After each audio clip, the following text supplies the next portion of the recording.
En el nombre del Padre, y del Hijo, y del Espíritu Santo. Amén. Dios te salve María, llena eres de gracia, el Señor es contigo. Bendita tú eres entre todas las mujeres, y bendito es el fruto de tu vientre, Jesús. Santa María, Madre de Dios, ruega por nosotros pecadores, ahora y en la hora de nuestra muerte. Amén. Nuestra Señora de los Dolores, ruega por nosotros. En el nombre del Padre, y del Hijo, y del Espíritu Santo. Amén.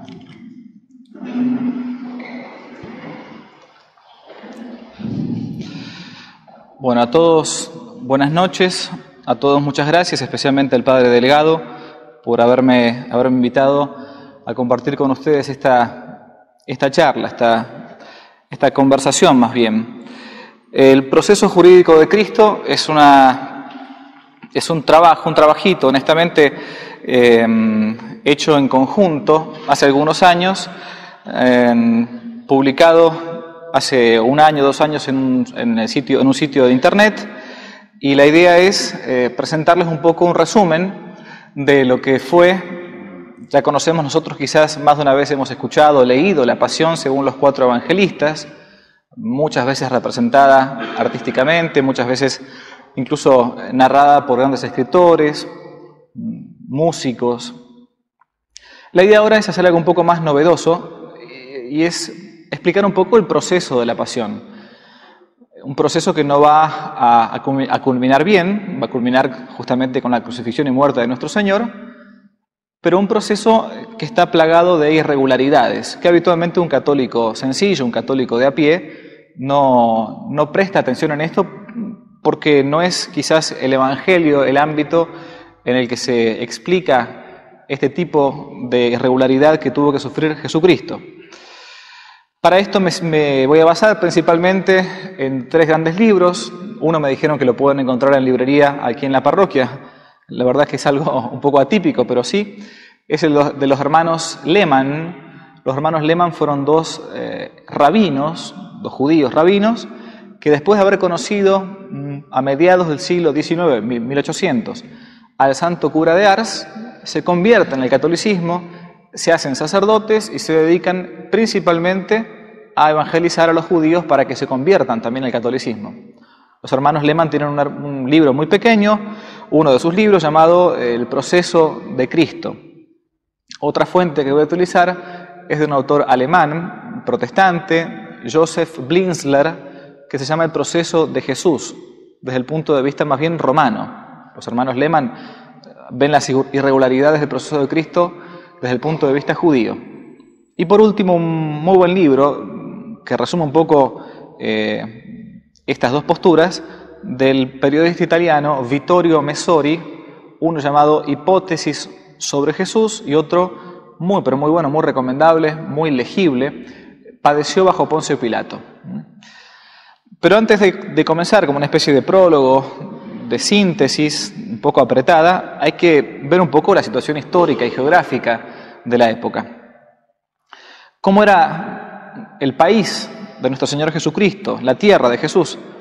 Ante la invasión de los partos, ocupantes de los actuales territorios de Irak e Irán, Asiria y Asia Menor, fue en el año 42 que el rey Herodes el Grande, no Herodes el patrono de los aborteros, como le digo yo, el que mandó matar a los niños después, en época del nacimiento de Jesús, Herodes el Grande va a viajar personalmente a Roma, esto lo cuenta un historiador judío, Flavio Josefo, para pedirle a Roma que Roma intervenga en Judea y tener entonces presencia militar romana en esa provincia lejana de Roma, pero sí para custodiarse de la invasión de los partos.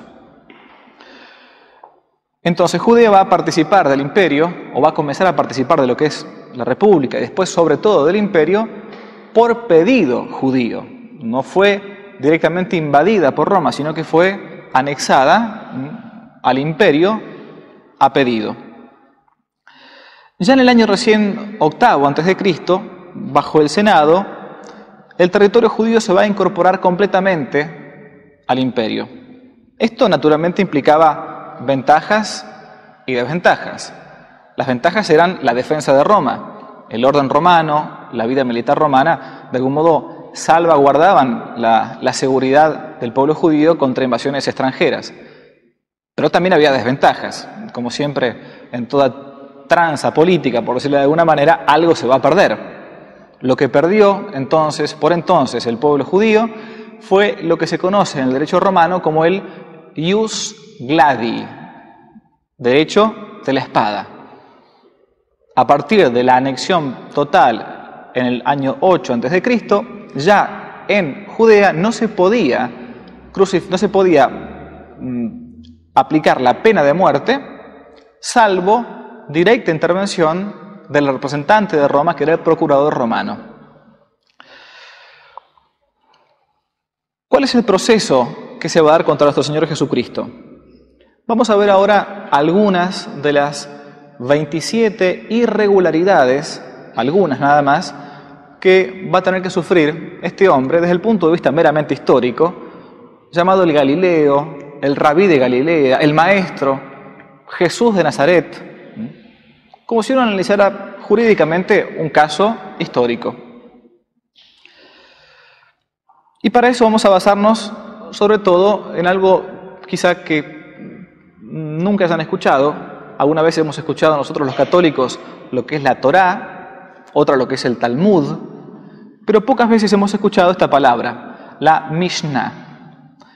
La Mishnah es un código de jurisprudencia dedicado al derecho penal que fue codificado entre tantas tradiciones escritas y orales recién en el año 200 después de Cristo, pero que ya era absolutamente conocido en la época de Jesús y por lo tanto debía ser aplicado en cualquier proceso penal, en cualquier juicio penal.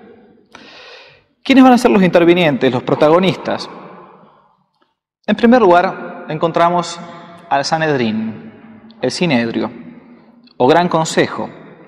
La palabra Sanedrín o Sinedrio viene del griego Synedrion, que significa asamblea de gente sentada. El Sanedrín o Sinedrio estaba compuesta en tiempos de Cristo por 71 miembros distribuidos en 3 cámaras que representaban los 3 órdenes distintos del Estado judío. La cámara de los sacerdotes, compuestas pertenecientemente por personas que eran de la tribu sacerdotal. Por ejemplo, aquí lo encontramos al papá de San Juan Bautista, sacerdote, aunque no participaba del Sanedrín, y a su vez estaban divididos en 2 grandes grupos: los sumos sacerdotes, expresidentes, y los simples sacerdotes que no habían llegado nunca a presidir el Sanedrín. En tiempos de Cristo nos encontramos con un sumo sacerdote y con un ex sumo sacerdote. Anás, el suegro de Caifás, ex sumo sacerdote, y Caifás, quien entonces detentaba el poder en tiempos de nuestro Señor. En segundo lugar, estaba la cámara de los escribas y los doctores en el Sanedrín. Contenía la misma a los levitas, a los legos, muy versados en el conocimiento de la ley, y eran como el cuerpo letrado de la nación. Eran escogidos entre los doctores de la ley. Y por último, la cámara de los ancianos, compuesta por personajes muy considerados de la nación, especialmente aquellos que eran propietarios de haciendas, de tiendas. Era un grupo menos influyente de los 3, pero muy poderoso en lo económico. Como es de suponer, también iban a haber internas entre ellos. Por un lado, los fariseos, más de una vez los escuchamos en los evangelios, los leemos, y por otro, los saduceos. Los fariseos eran los conocedores sobre todo de la teología y del derecho. Eran los pequeños abogados de una burguesía y defendían naturalmente siempre al mejor postor. Según algunos biblistas, la palabra fariseo viene de farsim, que significa algo así como puro o separado. Los fariseos eran, entre comillas, los hombres religiosos de la época, los celosos religiosos de la época. Por otro lado estaban los saduceos, constituían la mayoría del Sanedrín, era el partido de la nobleza sacerdotal y laical, que en religión se mostraban más bien conservadores. Y en política eran bien amigos del poder, bien amigos del mejor postor. Algo así más o menos como si fueran los liberales de la época, más o menos, ¿no? Un liberal conservador, podríamos decir. La reunión del Sanedrín en su conjunto, más allá de las internas, se usaba para diversos casos, pero casos muy reglamentados, estrictamente reglamentados por la ley judía. Y por lo general era para cuestiones graves, no se convocaba a Sanedrín por cualquier tontera. La Mishnah, este código que venimos siguiendo, dice en uno de sus números: la sentencia de los 71 es invocada cuando el negocio o el tema concierne o a toda una tribu, a un falso profeta o al gran sacerdote, o bien cuando se trata de saber si se debe hacer o no la guerra. Temas bien específicos. ¿Cuáles son las reuniones del Sanedrín en el caso de Cristo? Nuestro Señor va a tener que sufrir 3 grandes reuniones contra Él. La primera reunión, en la que Jesús es declarado falso profeta, se encuentra en el Evangelio de San Juan, capítulo 7. Jesús había sido denunciado como tal, pues las multitudes lo reconocían así, y se lee en el Evangelio de San Juan: este es verdaderamente un profeta. Otros decían: este es el Cristo. Sigo leyendo el Evangelio de San Juan.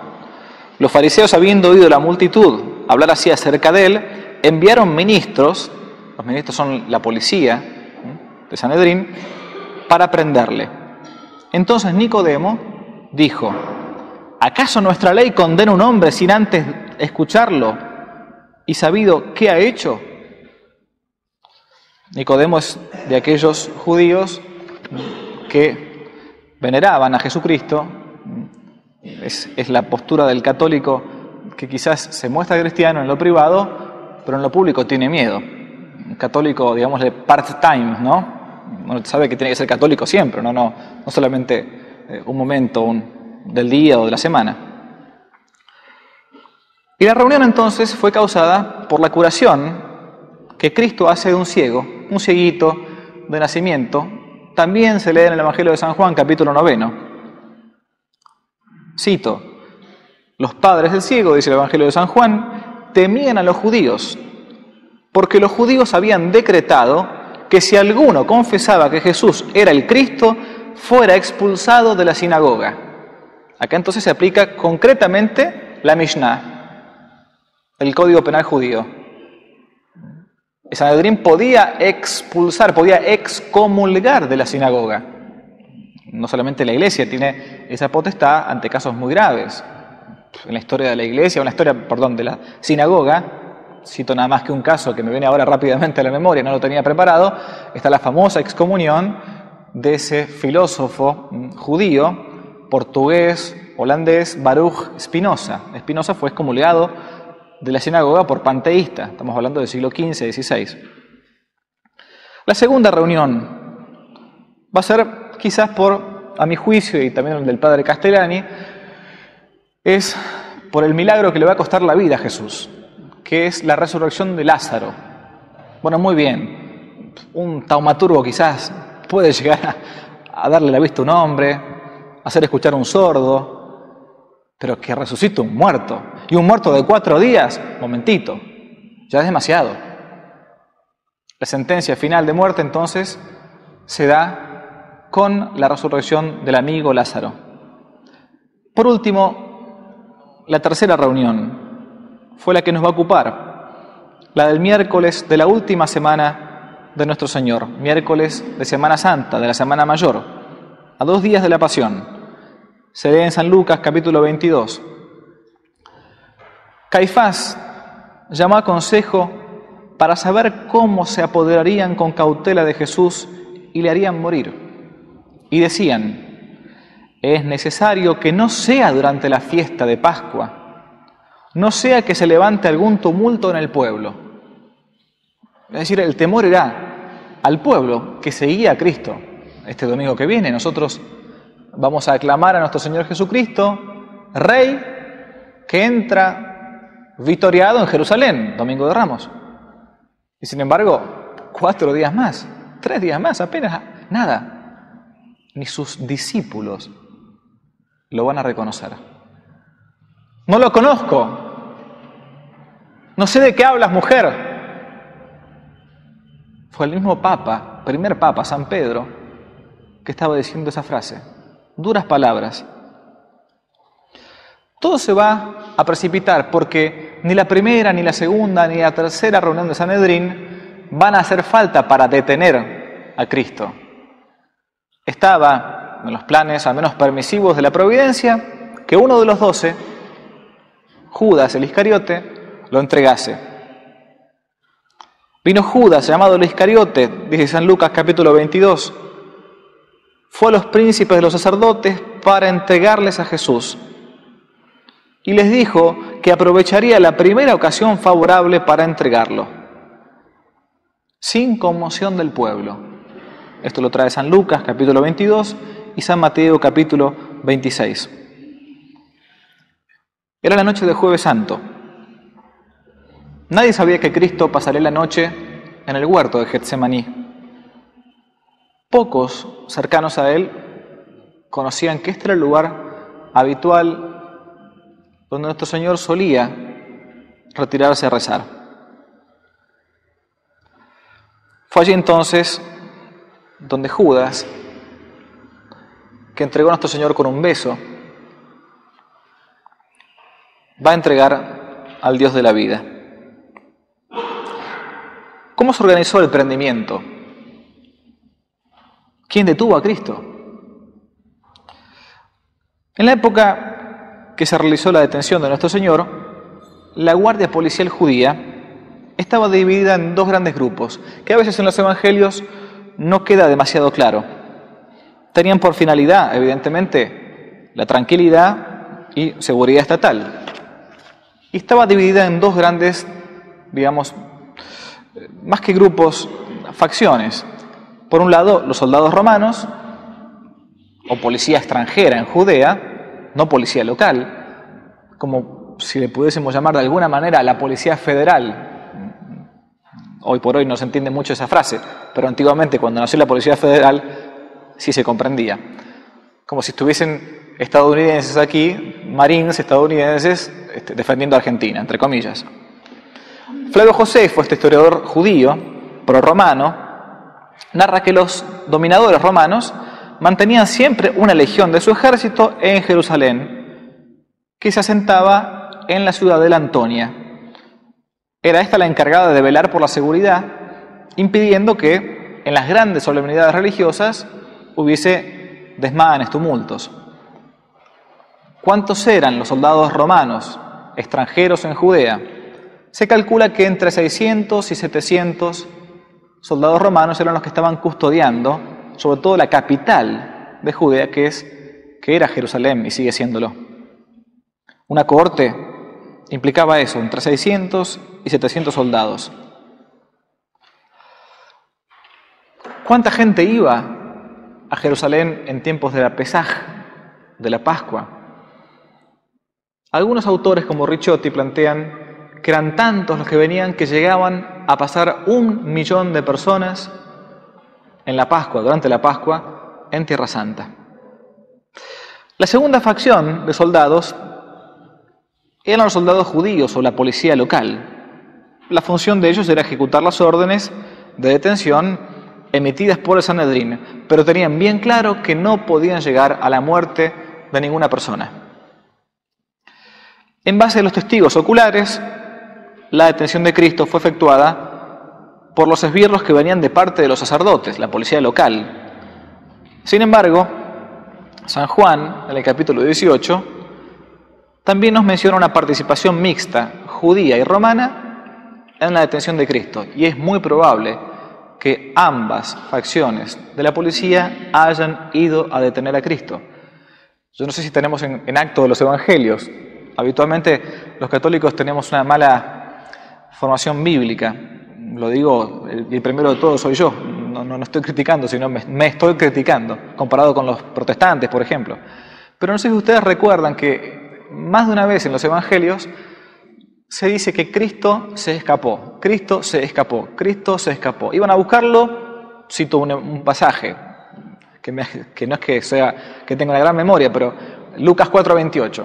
Están a punto de despeñarlo a Cristo de un acantilado, y dice, Cristo, corriéndose, pasó entre ellos y se escapó. Por lo tanto, no sería extraño que en el momento de la detención de nuestro Señor hubiese mandado a la policía local y a la policía extranjera, romanos y judíos. ¿Por qué había dos sumos sacerdotes? No puedo detenerme en este tema, simplemente puedo decir que Anás, suegro de Caifás, ex sumo sacerdote, había sido depuesto en su cargo. Y Caifás, por la autoridad que tenía su suegro, la cantidad de años que había estado a cargo del Sanedrín, entonces va a pedirle también a Anás consejo para ver qué hacer con Cristo una vez detenido y traicionado por su amigo Judas. Caifás gobernaba conjuntamente con Anás. Era su suegro, ciertamente. Y va a ser Anás quien va a realizar el primer interrogatorio no oficial a nuestro Señor, siendo enviado allí simplemente por su relación anterior con el Sanedrín, motivos familiares o privados. Pero dijimos antes que íbamos a narrar algunas nulidades. ¿Qué significa una nulidad? Por las dudas lo aclaro. En cualquier proceso jurídico, en cualquier juicio de cualquier índole, si algunas reglamentaciones, por decirlo de alguna manera, se pasan por alto o no se respetan, cualquier abogado un poco avisado, un poco ya despierto, puede plantear lo que se conocen como excepciones o también nulidades. Miren, esto no funciona así porque en realidad desde el principio, cuando detuvieron a tal persona, por ejemplo, no le permitieron declarar junto con un abogado al lado. Tenemos a un hombre que provoca en la esquina y lo llevan a la comisaría, salvo que lo saquen enseguida en 20 minutos y vuelve a su casa, pero hagamos de cuenta que Argentina funcionase alguna vez bien. Y el abogado de esta persona debería estar junto con el imputado, con la persona que fue detenida, y pongámosle que no fue así, no lo interrogan con el abogado al lado. Perfectamente, ese abogado el día de mañana puede plantear una nulidad diciendo, miren, este proceso está viciado, está corrompido desde el principio, por lo tanto, esta persona debe quedar en libertad. Algunas nulidades. La reunión del Sanedrín tuvo lugar en la noche. Siguiendo los hermanos Lehmann, estos rabinos conversos al catolicismo, podemos leer en este texto la Mishnah, repito, es el derecho penal judío, libro 4, número 1, donde se puede ver. La ley judía prohíbe que se trate de un negocio capital durante el día. No prohíbe que se trate de un negocio capital durante el día, pero que se suspenda siempre durante la noche. El proceso de Cristo va a comenzar de noche. ¿Qué noche? La de Jueves Santo. Se lee en el Evangelio de San Juan. Era de noche. La corte y los ministros de los pontífices le llevaron provistos de espadas y de palos. Esta reunión primera con Anás y sus posteriores con los sanedritas se va a realizar después del sacrificio de la tarde, violándose una segunda prohibición que dice, no se sentará el Sanedrín, sigo citando la Mishnah, no se sentará sino después del sacrificio de la mañana hasta el sacrificio de la tarde. El Sanedrín en el juicio de Cristo va a comenzar de vuelta después de la tarde. Resulta significativo que en este caso no se narre demasiado cuál fue el claro interrogatorio que tuvo Anás con nuestro Señor. Anás, según se lee en el Evangelio de San Juan, capítulo 18, preguntó a Jesús sobre los discípulos y sobre su doctrina. ¿Por qué preguntó sobre los discípulos? Sobre la doctrina está bien, este es un hombre que está levantando al pueblo, pero ¿por qué sobre los discípulos? Anás le preocupaba la cantidad de gente que Cristo movía, la cantidad de discípulos que nuestro Señor manejaba. Respecto de la doctrina, le interesaba saber cómo conseguía reunir esas multitudes también, sin haber realizado los estudios prescritos por la ley. Nuestro Señor le va a responder muy claramente: yo públicamente he hablado al mundo, siempre enseñé en la sinagoga y en el templo, nada hablé en secreto. Acá se ve lo que es la parresía de Jesús. Parresía es un término griego que es hablar francamente, hablar de frente, sin rodeos. Es lo que él mismo había dicho, que vuestro lenguaje sea sí, sí, no, no, porque el resto viene del maligno. Esta manera de contestar ante uno de los sumos sacerdotes va a dejar como impetérrito a Anás y a todo el Sinedrio. Es realmente una locura. Un hombre que está siendo detenido, que no tiene un aparato militar, contesta de esta manera. Inaudito. De vuelta, Flavio Josefo, historiador judío prorromano, narra que los acusados tomaban siempre una postura, como acá, en Argentina, en todo el mundo, más bien llena de servilismo, apelando a ese sofisma llamado ad misericordiam, intentando, bueno, señor juez, discúlpeme, yo, en realidad, Cristo como que le retruca a Anás en la primera reunión. No buscó la compasión. Fue esto justamente lo que le valió un golpe en la mejilla de parte de uno de los policías. Así respondes al sumo sacerdote. Si hablé mal, da testimonio de lo que está mal. Pero si bien, ¿por qué me pegas? Otra nulidad hay justamente en esto. En el Deuteronomio capítulo 17 se lee: si se encuentra entre vosotros un hombre que cometa un mal ante el Señor, indagaréis exactamente si lo que se atestigua es verdad. Es decir, que Anás debería haber comenzado con un interrogatorio exacto y no capcioso. La misma bofetada incluso va a viciar de nulidad el proceso. La Mishnah, en el libro primero, número 4, dice que los jueces deben tratar al acusado, cito, con términos que respiren humanidad y benevolencia. ¿Qué benevolencia y humanidad hay en todo esto? Anás no va a conseguir mucho con Jesús y lo va a pasar a Caifás. Caifás con sus testigos falsos y con la sentencia, la primera sentencia contra Cristo en el Sanedrín. En la casa del sumo sacerdote, repito, era de noche, todos los príncipes de los sacerdotes, los ancianos y los escribas se encontraban allí. Las tres castas que formaban el gran Sanedrín. San Marcos nos narra en su capítulo 14, cito, que los príncipes buscaban un falso testimonio contra Jesús y no lo encontraban, aunque se habían presentado muchos falsos testigos. Debieron acudir a testigos pagos, como podemos leer en el Evangelio. ¿Por qué? ¿Por qué los sanedritas mismos, los escribas o fariseos, ellos mismos no atestiguaban? Porque conocían la ley judía. Y conocían que en la ley judía, muy pero muy severa, en el ámbito testimonial, el cometer un falso testimonio implicaba hacerse partícipe de la misma pena que le correspondería al acusado en el caso de encontrarse la falsedad en ese testimonio.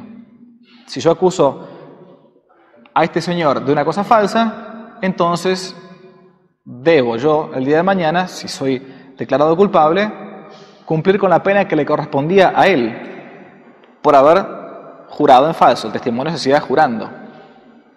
Esto no es algo extraño. En muchos tribunales muy justos se aplicó. Uno de los tantos tribunales, quizás el más misericordioso y más equitativo que hubo en la historia, que fue el Tribunal de la Santa Inquisición, existía justamente esto. Si yo acusaba a alguien de hereje y lo acusaba falsamente y después se declaraba la falsedad, esa condena era para mí. Por eso uno se cuidaba bastante antes de acusar a nadie. Ojalá. Pregúntele a Lidita Carrió y esa gente a ver qué es lo que haría. O a todos. O acá, cualquier político argentino haría lo mismo. Buscaban un falso testimonio. En el caso de Cristo, se presentaron dos que declararon juntos. Está en el Evangelio. Le hemos oído decir, en plural, yo destruiré este templo, Mateo 26, y lo reedificaré en 3 días. Estaba prohibida, la testificación, el testimonio grupal. No sé si ustedes recuerdan un episodio del libro de Daniel, donde se narra el episodio de la casta Susana y el profeta Daniel, que 2 hombres, dos ancianos, dos viejos verdes, diríamos, quieren propasarse con esta joven muy hermosa, y esta joven muy hermosa dice que no, de ninguna manera. Y la amenazan y le dicen, si no haces esto con nosotros, te vamos a acusar de prostituta y te van a lapidar. Y va a ser el profeta Daniel, el que cuando está a punto de ser lapidada, o mejor dicho, condenada, la casta Susana, va a decir, momento, señores, separemos a los testigos, hagámoslos declarar. Y les preguntó, ¿dónde fue que pasó esto? Le preguntó un testigo, y fue debajo de tal árbol. Vino el otro, ¿dónde fue esto? Y fue debajo de una encina, de otro árbol. Entonces lo condenaron a estos 2 testigos, por falsedad. En el caso de Cristo, no, los testigos fueron en conjunto. ¿Para qué? Para no pisarse mutuamente. Otra nulidad del proceso. Fue el propio Caifás incluso que lo va a interrogar a Cristo. Juan 23. Caifás interrogó a nuestro Señor. Y esto también viciaba de nulidad, porque Caifás era el juez, era el sumo sacerdote. Y no se puede ser juez y fiscal al mismo tiempo. No se puede estar impartiendo justicia y acusando. En cualquier cabeza que entre un poco lo que es la virtud de la justicia, puede entenderse. Caifás volvió a preguntar, ¿eres tú el Mesías, el Hijo del bendito? Marcos 14. Porque no creían en Jesús. El pueblo judío esperaba así al Mesías. Es más, lo sigue esperando todavía, aunque ha llegado. Pero esperaba un Mesías glorioso, un Mesías que viniese desde los cielos, una especie de Boeing 747 dorado, gigantesco, que quitase a todos los romanos del lugar, no a un humilde carpintero de Galilea. Era vergonzoso tener un templo como el de Salomón y tener un rey como Jesús. Un pobre diablo. A los ojos humanos, naturalmente. Te conjuro por el Dios vivo que me digas. Una nueva nulidad. Le pedía a Cristo, el acusado, que jurase decir la verdad en un proceso penal. Jamás en un proceso en todo el mundo, perdone que insista con esto, jamás en un proceso en cualquier lugar de la tierra, al propio acusado se le pide juramento de decir verdad, por una cuestión muy sencilla. Nadie está obligado a autoinculparse, a declarar contra sí mismo. Por eso muchas veces cuando uno escucha que a un ladrón lo detienen o a un delincuente lo detienen, fulanito se negó a declarar. Sí, porque no quiere autoinculparse. Cristina se negó a declarar. A veces declara y dice cualquier cosa, pero bueno, en fin, no importa. ¿Qué fue lo que hizo Caifás? Se rasgó las vestiduras. Y acá viene entonces la frase que nos queda a nosotros en castellano. Rasgó sus vestiduras diciendo, ¿qué necesidad tenemos ya de testigos? Marcos 14. Se trata de un gesto ritual en el judaísmo, queriendo decir que había una blasfemia de por medio. Jesús había declarado Hijo de Dios. Caifás entonces decidió entregar a Jesús al procurador. San Marcos en el capítulo 14, acompaña el acto con una frase Habéis oído la blasfemia, dijo Caifás. ¿Qué os parece? Ha blasfemado. Remarquemos esto que vale la pena tenerlo en cuenta. La acusación de Sanedrín contra Cristo fue por blasfemia. Vamos a ver que cuando llegue ante Pilato van a cambiar la acusación, porque a Pilato le importaba poco y nada la religión judía. Algunas nulidades más, enumerémoslas simplemente de un modo somero. La sentencia fue dada el día mismo en que comenzó el proceso, violando así la ley que decía, cito la Mishnah en el libro 4, todo juicio criminal puede terminarse el día mismo en que ha comenzado, si el resultado de los debates es la absolución del acusado.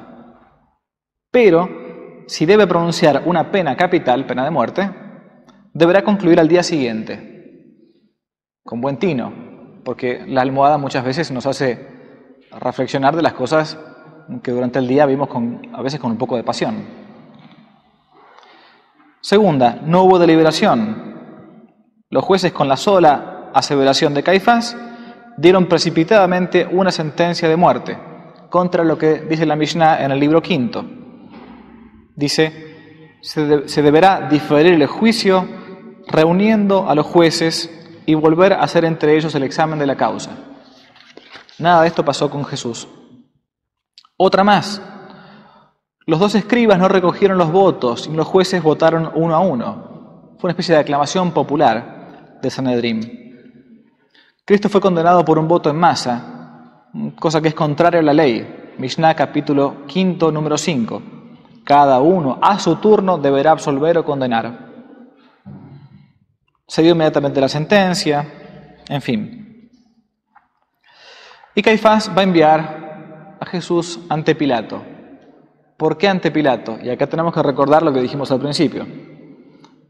Porque aunque quisiesen matar a Jesús, los judíos no tenían el ius gladi, el derecho de matarlo, el derecho de la espada. ¿Por qué? Porque lo habían perdido al anexarse al Imperio Romano. Solamente podía aplicar la pena capital Roma, el imperio, en la cabeza del procurador, Poncio Pilato. El culto judío tenía protección del Estado romano, pero el caso del delito de blasfemia no era una violación a los usos del culto judío, y por eso el derecho romano no tenía competencia inmediata sobre esto. Ahora bien, entonces, ¿por qué no fueron con la acusación directa de blasfemia ante Pilato? Vamos a ver que lo van a acusar de sedicioso, de revoltoso. El proceso romano se trató de un delito absolutamente distinto que el que recién vimos ante el Sanedrín. Va a ser hecho ante Pilato, el quinto gobernador romano de la provincia de Judea. Pilato gobernó 10 años en Judea, del año 26 al año 36 de nuestra era. Judea era una provincia muy alejada de Roma, una provincia muy compleja para el Imperio Romano. Eran pocos los que querían ir ahí como procuradores, más bien varios de los biógrafos o biblistas narran que era una especie de destino castigo para un procurador mandarlo a Judea. ¿Y por qué? No por lo lejos, no por la lejanía de la provincia de Judea, sino por lo revoltosa que era la nación judía. Siempre había motines, pequeñas revoluciones. Vamos a verlo en el caso de Barrabás enseguida. Poncio Pilato ni siquiera vivía en Jerusalén. Habitualmente los procuradores romanos vivían alejados de lo que es Jerusalén, que está más bien metido, alejado de la costa del Mediterráneo. Se encontraban más bien los procuradores en lo que es Cesarea Marítima. Ahí tenían su palacio. ¿Y por qué entonces Pilato estaba en Jerusalén? Porque al menos una vez al año, en la Pesaj, en la Pascua judía, el procurador, como representante de Roma, como embajador, digamos, de Roma, iba siempre a lo que es Tierra Santa para estar presente por si había justamente alguna revuelta. Y le va a tocar el caso de Nazareno. Pobre Pilato, se hubiese quedado en Cesarea Marítima más tranquilo. Lo llevan ante Pilato. ¿qué acusación traes contra este hombre?, preguntó el procurador. Si no fuera malhechor, no te lo hubiésemos traído, respondió Caifás. Tomadle vosotros y juzgadle según vuestra ley. Y respondió Caifás, es que a nosotros no nos está permitido dar muerte a nadie. Juan 18. Pilato va a preguntar entonces a Cristo, ¿eres tú el rey de los judíos? El procurador romano demuestra que tenía un conocimiento de lo que implicaba ese título, pero pregunta esto incluso irónicamente frente a todos. No le era indiferente el caso de que Cristo se hiciera rey de los judíos, pero ese rey podía implicar dos cosas distintas para Pilato: un reinado espiritual y un reinado temporal. Si era espiritual, como a todo romano que aceptaban todas las religiones de las provincias que dominaban, poco caso le hacía, pero si era temporal, y alguna complicación le iba a traer, porque era alguien que estaba intentando detentar el poder paralelamente al suyo. Los sanhedritas habían puesto esperanza en transformar la acusación y en vez de blasfemia, pedir la acusación por sedición. Ese concepto romano era absolutamente distinto. Su mesianismo estaba confirmado con las pruebas externas para el pueblo judaico, que no había querido aceptarlo, al menos en la cabeza, en sus dirigentes. Jesús no podía contestar a Pilato un sí rotundo. Ciertamente que era rey, pero si decía que sí, entonces iba a aplicarse de enseguida una condena por una especie de caso de sedición politiquera. Si decía que no, iba a mentir. Por eso respondió, tú lo dices. Marcos 15:2. Fue entonces que los sumos sacerdotes decidieron ampliar la acusación. Subleva al pueblo enseñando por toda la Judea, desde Galilea hasta aquí. Prohíbe pagar el tributo. Se proclama a sí mismo rey y Mesías. Pilato dijo, esta es la mía. Como dijeron, predica por toda Judea y Galilea. Y es Galileo, esta es la mía. Va a aprovechar que por allí también estaba Herodes, Antipas, tetrarca de Galilea, para enviarlo frente a Herodes. ¿Quién era Herodes? Herodes Antipa, tetrarca de Galilea, quizás lo recordemos por haber sido aquel que, a pesar suyo, quizás terminó cortando la cabeza de San Juan Bautista. Este tetrarca, completamente independiente de la jurisdicción de Pilato, puede leerse algo de él en el capítulo 23 de San Lucas. No estaba en buenas relaciones ni con Pilato ni con el Sanedrín. Una de las razones de la enemistad, sobre todo con Pilato, es que el mismo Herodes informaba de la conducta de Pilato a Roma. ¿Cómo andaba el procurador en la provincia de Judea? Herodes Antipas había visitado Roma en el año 28 después de Cristo y allí había conocido a Herodías, su concubina, la esposa de su hermano Filipo. Su servilismo romano va a hacer que Cristo lo califique de el zorro Herodes. Informaba, por un lado, a Roma lo que hacía Pilato y por otro también podía llegar a informarlo a Pilato de lo que sucedía en Judea. 3 intentos de salvar al acusado por parte de Pilatos hubo. El primero entonces lo enviará frente a Herodes. Conocemos la historia. Herodes va a pedirle algún signo, alguna especie de milagro a nuestro Señor, y sea por la impureza de Herodes, sea por su servilismo o su mala fama de hombre, nuestro Señor va a callar. no dijo palabra. Algún milagrito, alguna cosa mágica, era mucho lo que había escuchado Herodes de nuestro Señor Jesucristo, así como también era mucho lo que había escuchado de San Juan Bautista, a quien realmente admiraba. ¿Tú eres rey?, le preguntó. Debe haber pensado, pues entonces has conseguido más que yo.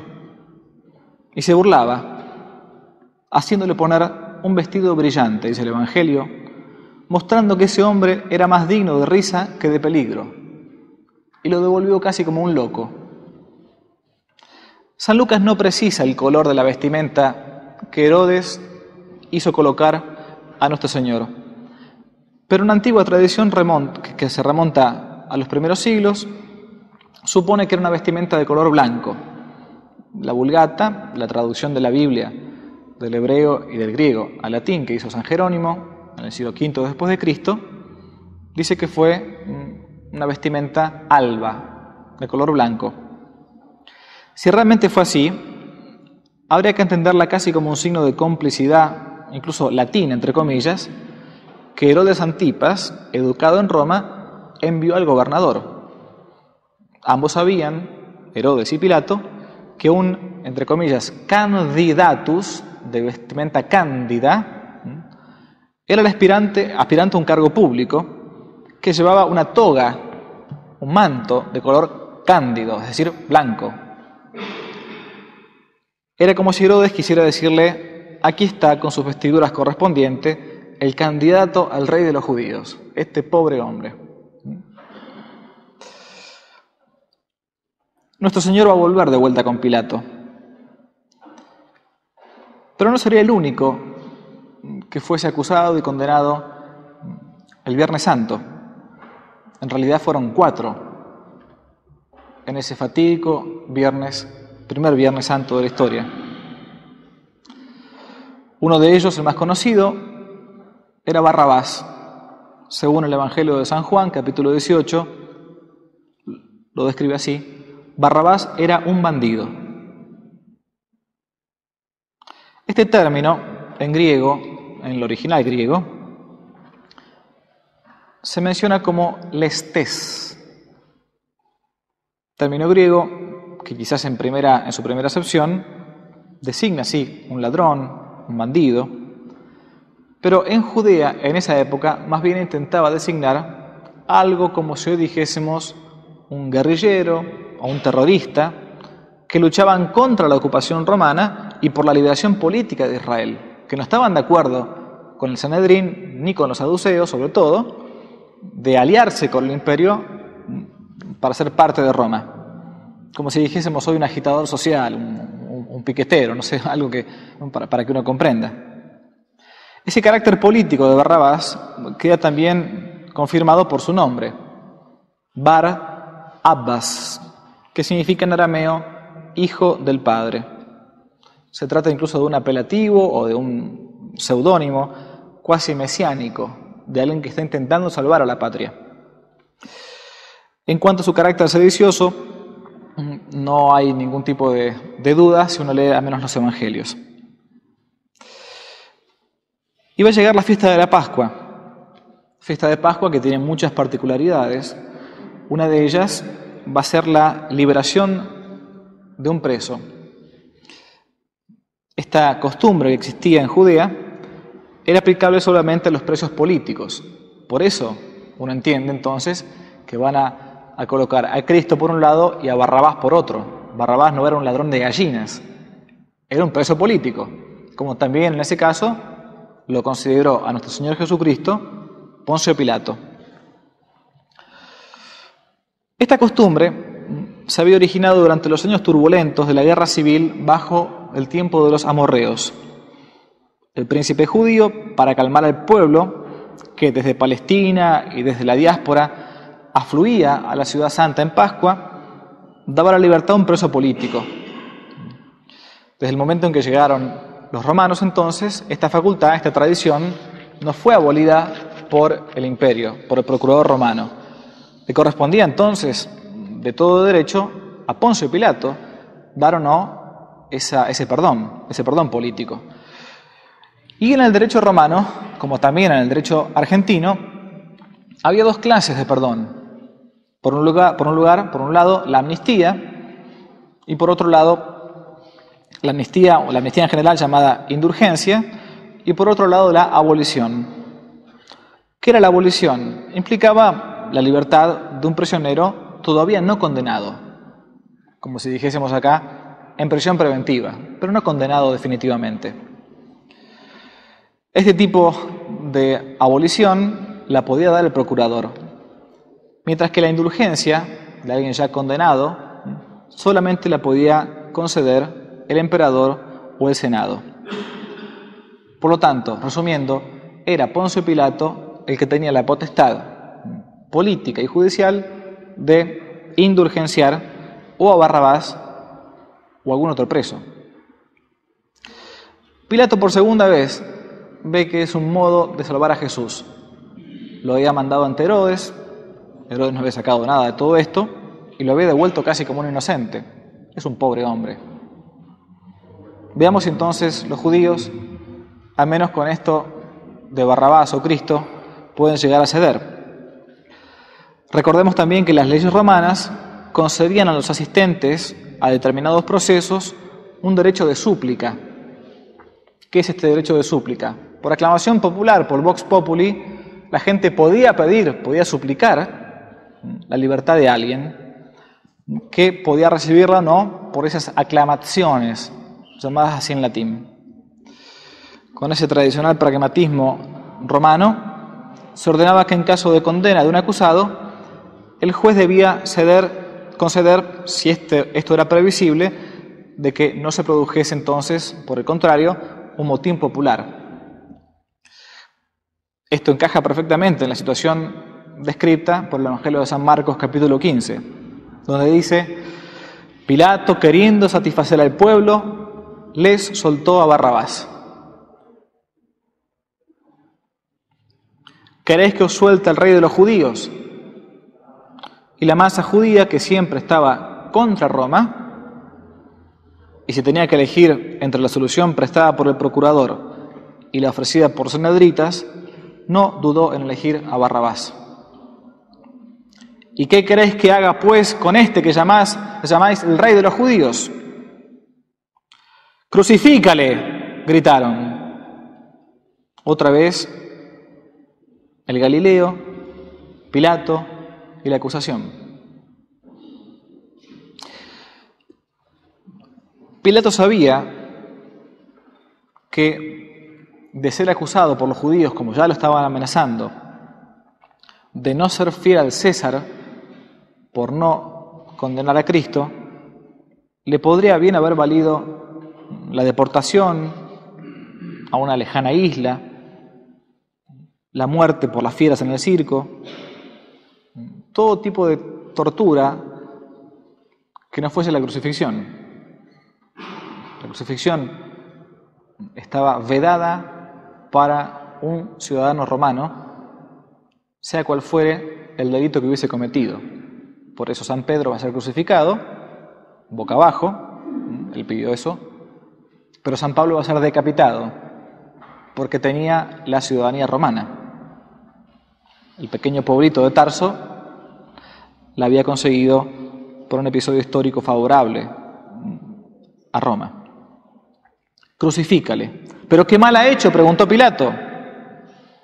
Fue entonces cuando, pidiendo un poco de agua y en un gesto completamente ritual, viendo que nada conseguía, Pilato se lavó las manos, diciendo: yo soy inocente de esta sangre. A lo que respondió el pueblo judío: caiga su sangre sobre nosotros y sobre nuestros hijos.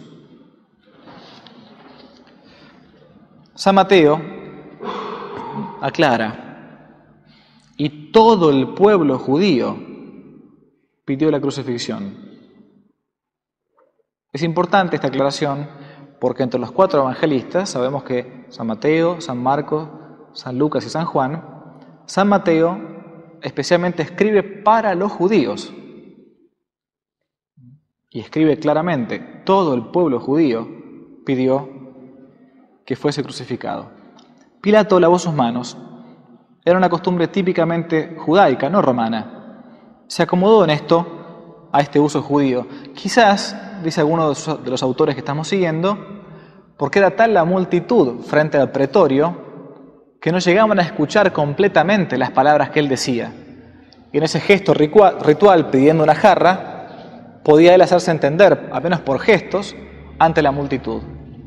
Otro autor plantea que quizás porque no todo el mundo hablaba la lengua en la cual se estaba realizando el proceso. El proceso no se hizo en hebreo, que era la lengua más bien litúrgica, ni en arameo, que era la lengua, el hebreo entre comillas vulgar, que se hablaba coloquialmente, ni en latín, porque los judíos no hablaban latín, sino que el proceso se hizo en griego koiné, un griego más bien común, más sencillo, que era la lengua oficial del Imperio Romano para todas las provincias de Oriente. Pilato por tercera vez va a intentar una estratagema para salvar a Jesús.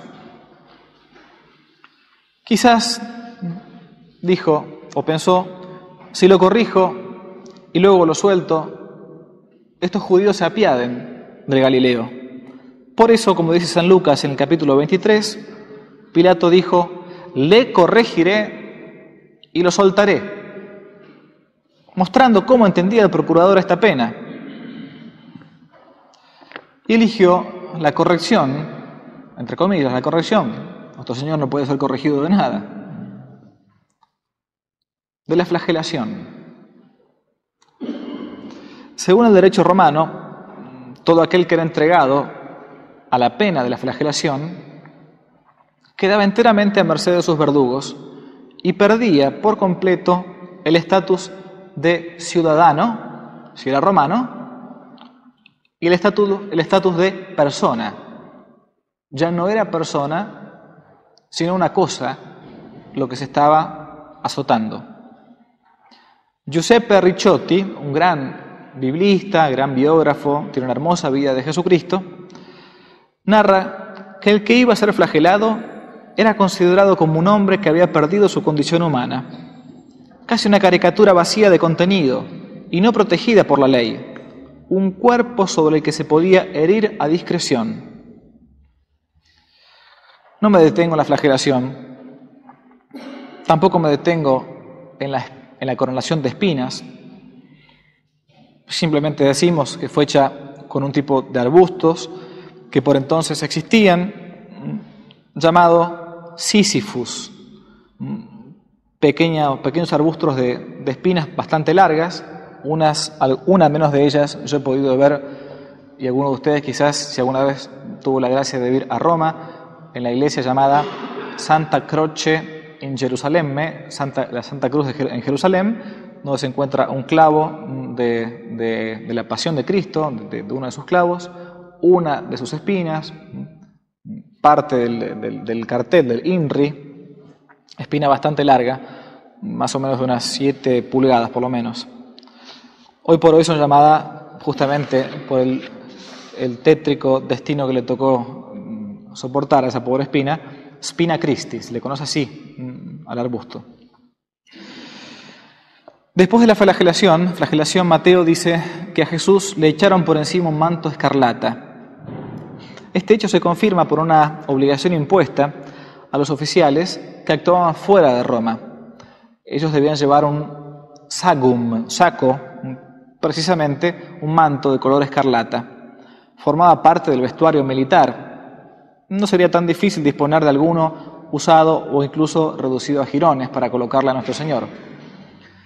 Si alguna vez vimos o conocemos la historia de San Martín de Tours, ese santo que fue primero soldado romano y después terminó siendo obispo en Francia, en Tours, y que corta la mitad de su manto romano, ¿no? Y coloca sobre un pobre, más o menos podemos hacernos la idea de lo que fue el manto que cubrió a nuestro Señor Jesucristo en tono de burla por parte de los romanos.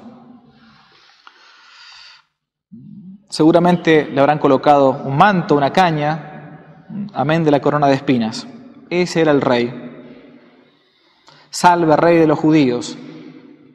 La flagelación, un dato no menor, fue enormemente dolorosa para Jesús, por dos motivos. En primer lugar, porque era teóricamente el castigo último que Cristo iba a sufrir. Por lo tanto, tenía que ser bien machucado, bien golpeado, bien flagelado, para que cuando se lo presentase al pueblo judío, el pueblo se apiadase de Cristo. Pero en segundo lugar, porque los soldados romanos que flagelaron a Jesús no eran romanos, sino que eran sirios o egipcios que estaban trabajando bajo el imperio como si fueran soldados reclutados y tenían gran odio por el pueblo de Israel. Estaban lejos de su patria, a menudo tenían que reprimir algunas sublevaciones judías, y una vez que tenían a un judío para golpear, se iban a desquitar, no sabían quién era Jesús. Después del manto, la caña y la corona, Pilato va a llevarlo al pretorio. Ecce homo. Acá está el hombre. No tenía apariencia humana, dice Isaías. Parecía un gusano. Esto. Acá está. Es esto. ¿Qué debo hacer con el rey de los judíos?, preguntó Pilato. Nosotros tenemos una ley, respondió el pueblo, y según la ley debe morir porque se ha hecho hijo de Dios.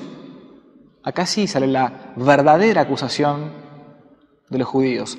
No que Cristo fuera un levantador serial de las masas, no que fuera un sedicioso, no era Barrabás. Se proclamó hijo de Dios.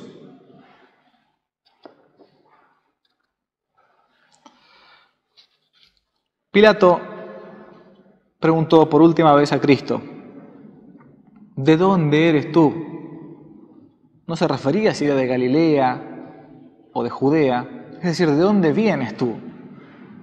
Un romano sabía que los dioses a veces podían intervenir en la vida de los hombres, que había incluso semidioses, los héroes famosos, Aquiles, Hércules, eran mezcla de naturaleza humana y naturaleza divina.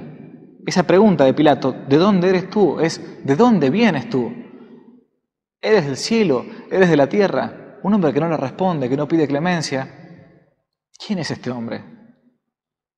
Su mujer le había dicho, no te metas con este justo, he soñado con él.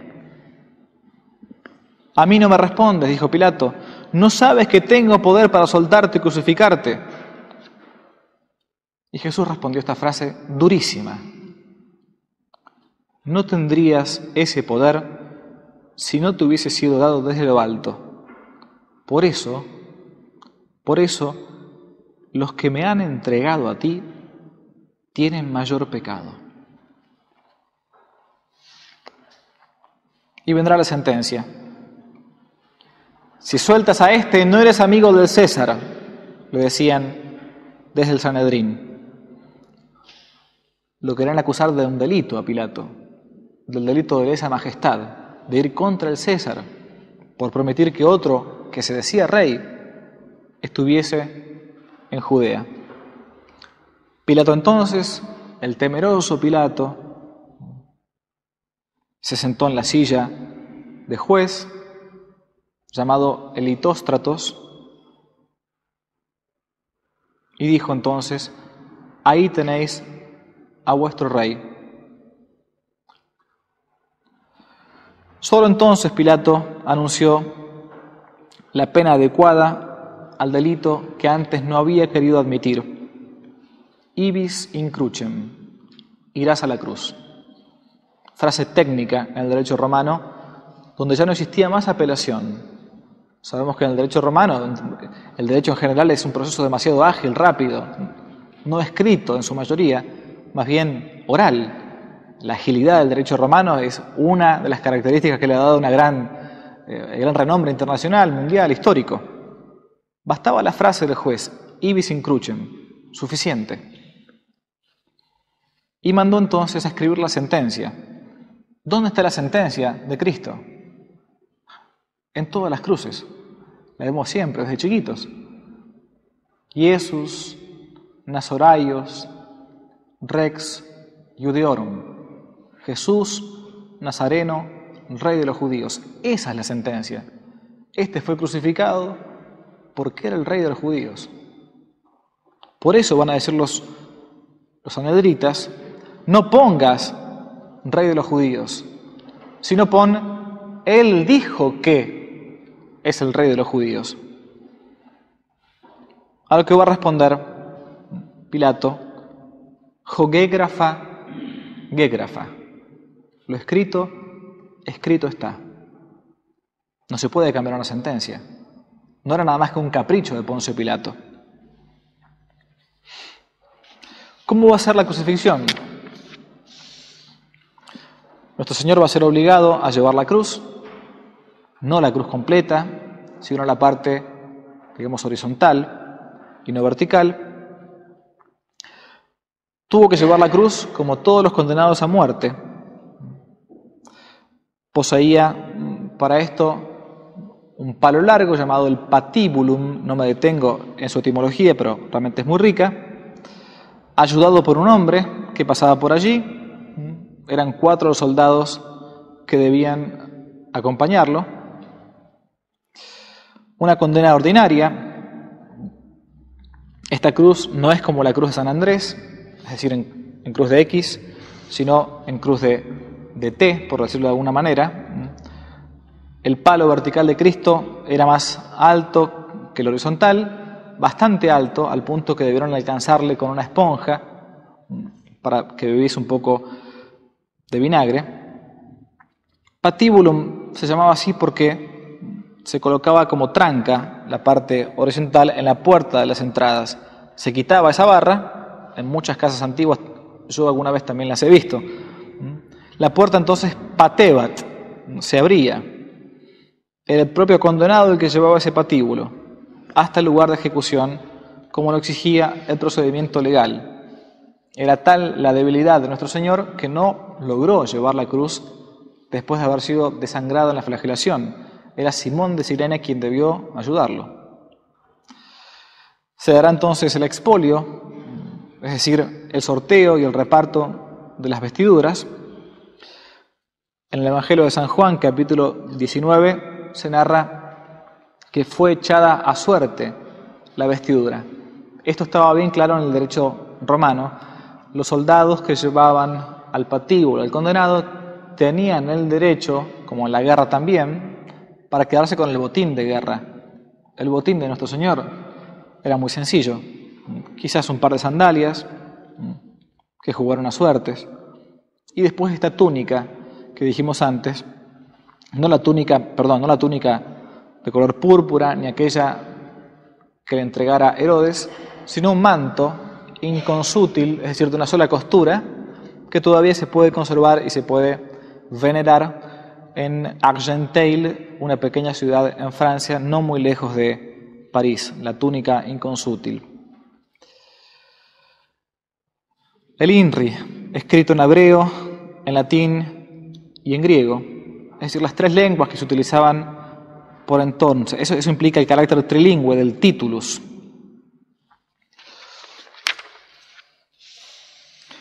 El lugar de la ejecución, fuera de la ciudad, pero no muy lejos, cosas que todo el mundo pudiese verlo. Un detalle, se narra en los evangelios que al llegar a Cristo, para ver si estaba muerto o no le quebraron las piernas. De esta manera se iba a cumplir también una profecía de Isaías que dice, puedo contar todos mis huesos. A los 2 que estaban al costado, al buen ladrón, San Dimas, y al mal ladrón, sí les quebraron las piernas. Y uno dice, ¿por qué? Para acelerar la muerte. La muerte por crucifixión es muerte no por desangrarse, sino por asfixia.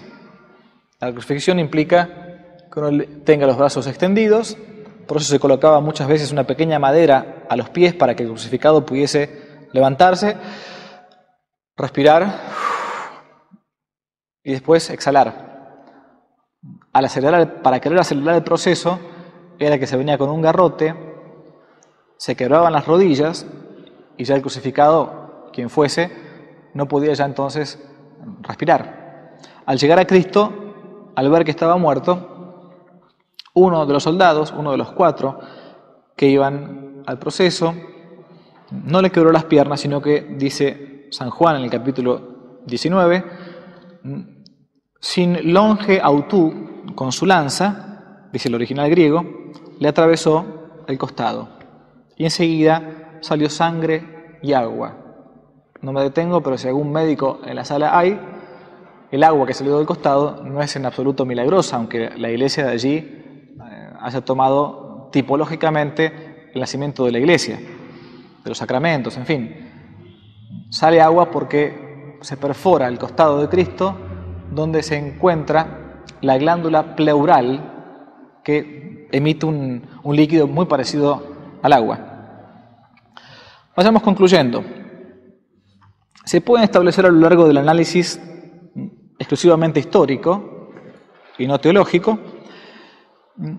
que hubo sí una colaboración material e instrumental de parte de los cabecillas del pueblo judío en el proceso de Cristo. Por supuesto que sin muerte de Jesús en la cruz no nos hubiese llegado jamás la redención. Y sin sentencia de los judíos primero y después de Poncio Pilato no habría salvación, o al menos no hubiese sido la salvación del modo en que Dios la había pensado desde toda la eternidad. Pero hay que diferenciar bien estos dos planos, pues una cosa es la causa final y teológica de la pasión de Cristo, ¿para qué se hace? Y otra cosa distinta es la causa eficiente histórica que la ejecutó. No hacer esta distinción hace que uno a veces termine confundiendo los planos, como por ejemplo este autor que venimos siguiendo, Blinzler, que dice que todos deberíamos declararnos culpables a nosotros mismos, pues el pecado es humano y no judío ni romano. Y es verdad, cada vez que uno da catecismo a los niños, o un sacerdote predica en la misa o en la confesión, a alguien para moverlo al remordimiento, a la contrición de mi pecado, se nos dice muchas veces, pero Cristo murió por vos. Son por estos pecados, por esta mentira tuya, por estos robos, por estas infidelidades, es por esto que Cristo murió. Es cierto, Cristo murió, ese por es para salvarnos de los pecados. Pero yo no maté a Jesús, desde el punto de vista histórico. La causa eficiente no fueron propiamente mis pecados, son más bien la causa final de por qué murió Jesús. Causa al fin. Las 7 palabras de Cristo en la cruz al Padre Celestial podrían plantearnos una objeción. Bueno, pero finalmente los judíos sí mataron a Cristo por medio de Pilato, pero Cristo dice claramente, Padre, perdónalos porque no saben lo que hacen. Las 7 palabras famosas. Cristo, siguiendo en esto a Santo Tomás de Aquino, lo que está haciendo acá simplemente es mostrar cómo su doctrina Él la lleva a la práctica. Rogad por vuestros perseguidores. Está rogando al Padre para que el Padre los perdone, pudiendo perfectamente Él decir, bueno, yo los perdono. Aunque suene históricamente incorrecto, políticamente incorrecto, discúlpenme ustedes la expresión, no podemos sino dejar de recalcar que hay una responsabilidad más que clara sobre los cabecillas del pueblo elegido en la pasión y muerte de Cristo. Jesús mismo lo dijo, no este cura que habla. San Juan capítulo 19, versículo 11. El que me ha entregado a ti, le dice a Pilato, tiene mayor pecado. Y Pilato le decía, es tu nación y los pontífices quienes te han entregado a mí. Claro que la responsabilidad puede también ser analizada del pueblo de Israel. Los jefes y toda la clase de dirigente del Sanedrín veían en la popularidad de Jesús un peligro para su propia posición de autoridad ante el pueblo, especialmente los saduceos creían que si seguía creciendo el movimiento del Galileo, sería de temer una intervención de los romanos que acabase con esa relativa independencia que tenían entonces todavía bajo Roma. La plebe, la masa ingente que se presentó ese Viernes Santo, se hizo más bien solidariamente responsable con los dirigentes. De allí que, es verdad, su culpa sea menor. De no haber gritado, crucifícale, crucifícale, quizás Pilato no lo hubiese condenado. Pero no por esto se los debe declarar libres de culpa. Su ignorancia fue objetivamente culpable, pues a pesar de haber visto, cito el Evangelio de San Mateo, hechos, milagros y signos, no creyeron. Lo que estoy diciendo se encuentra, por las dudas, en el documento del Concilio Vaticano II, la declaración llamada Nostra Aetate, número 4. Hay una culpabilidad objetiva, remota y próxima del pueblo judío. Comentando este pasaje, y para ir finalizando, el padre Ricciotti nos dice: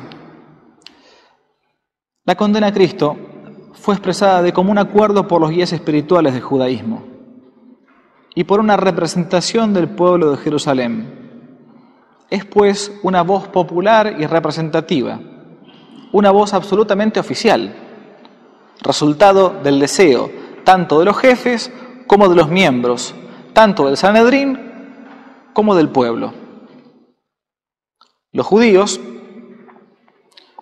se plantea en el Evangelio de San Mateo, dice, todo el pueblo, toda la nación, representada aquí por los miembros del Gran Consejo y la masa presente, es una cosa puesta intencionalmente por el evangelista.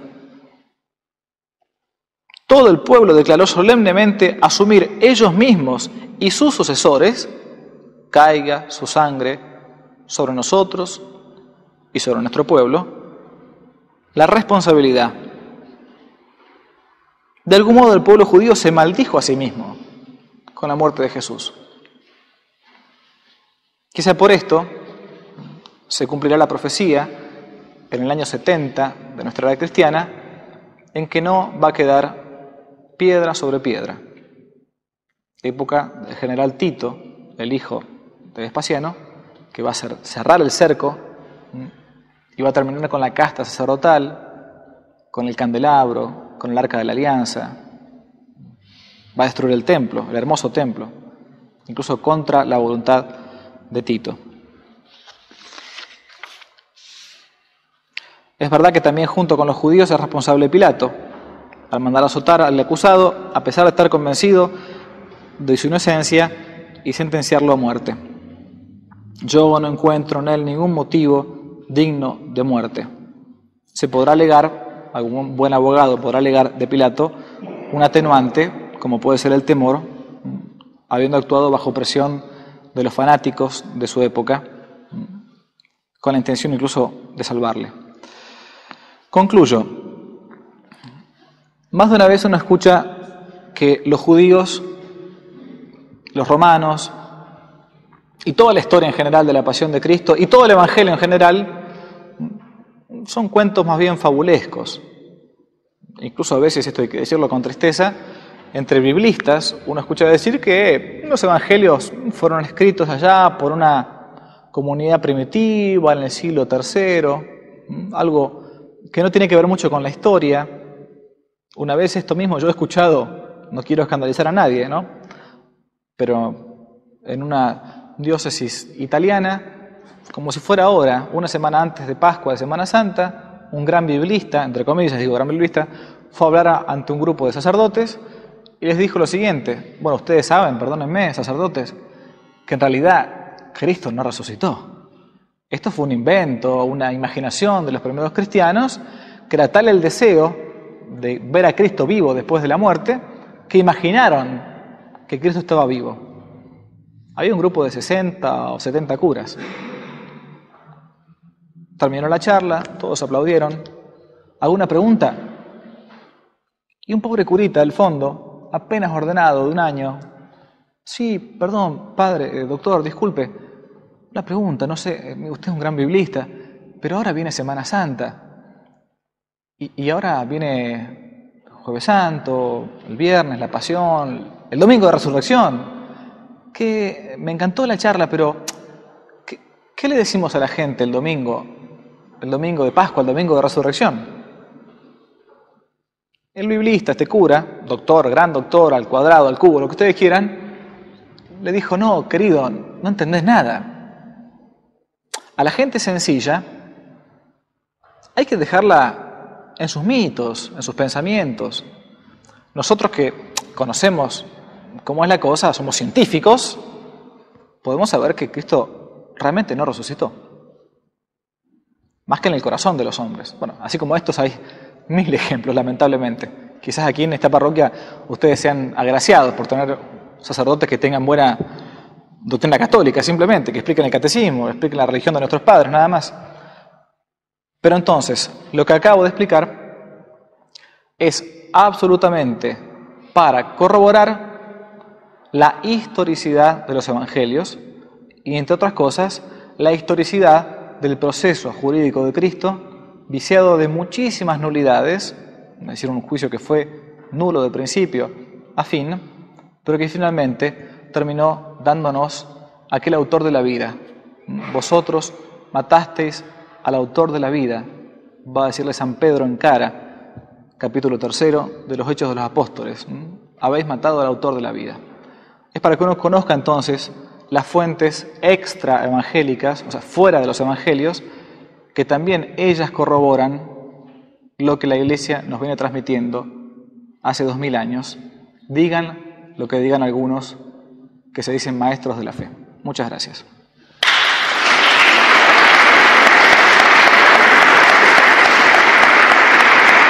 Si le gustó el video, no olvide darle me gusta, suscribirse, activar la campanita y comentar. Para nuevos temas pueden dejarlo aquí abajo como sugerencia en los comentarios. Y también pueden seguirnos en nuestro sitio web donde tocamos temas de actualidad, de apologética y de formación. Dios los bendiga, que no te la cuenten.